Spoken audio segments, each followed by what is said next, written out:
I've spoken about the University of Southern Queensland, with its main campus in the Garden City of Toowoomba, a couple of times before. But a viewer recently prompted me to reinvestigate what I can only describe as their warped view of equality. Let me explain. Just so that we're all clear on their public stance, this is their employee diversity and inclusion policy. In it, they clearly state, the university will develop and implement programs, practices and initiatives which aim to support equality in all areas of employment. Okay, so that's pretty clear.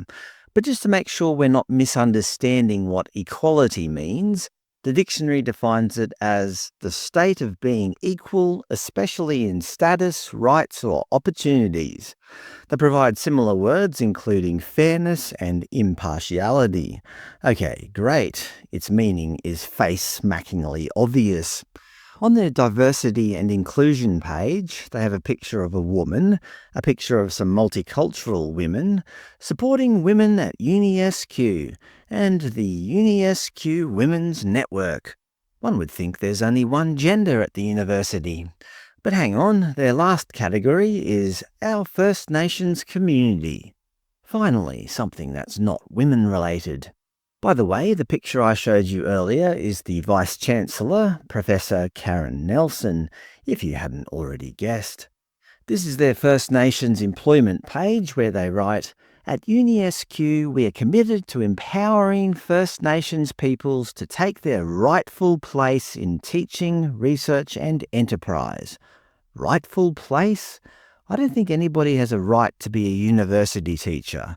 These positions are earned, are they not? What exactly do they mean by rightful place? There's that supporting women at UniSQ again. They just don't let that go, do they? Scrolling down, they write, as a First Nations employee, you have access to a range of initiatives that aim to support you to achieve a balanced lifestyle.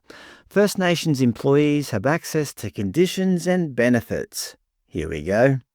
Under cultural and ceremonial leave, they state, First Nations employees are entitled to 10 days paid and 15 days unpaid leave per calendar year for you to participate in cultural and ceremonial practices and responsibilities. Clearly, non-First Nations people do not get these holidays. That's an extra 25 days, 5 working weeks of holidays per year that the rest of us are not entitled to. Is this equality? Perhaps in cuckoo land. They also write, employees of UniSQ have the flexibility of substituting the Australia Day public holiday for another day within the same calendar year. So if you hate Australia, no worries. We welcome you at UniSQ. They, of course, have a college for First Nations. They have lots of pictures of First Nations students and their testimonials, with one writing, while completing my PhD, I have appreciated the many connections I've made with other First Nations people. They have enriched my experience here at UniSQ. What about just other Australians or other people? Why only show appreciation towards other First Nations people? Or Francis over here, who said, pursuing a dream of giving back to his First Nations community. What about giving back to the Australian community? Why only the First Nations one?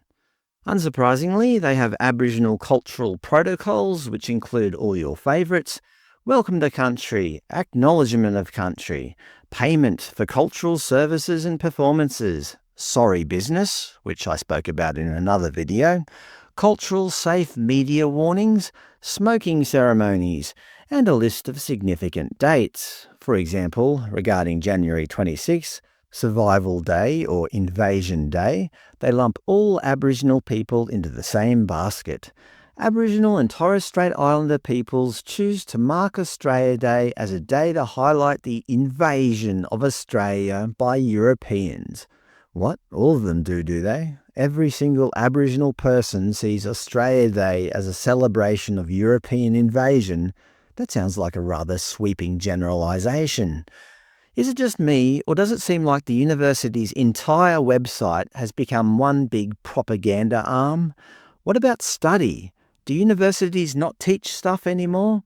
The university claims to love equality, but by openly discriminating based on their staff's cultural identity, it's about the furthest thing from equality. It's farcical. It's like a comedy team got together and created a parody of a university. The only problem is, this isn't a joke. This is real life.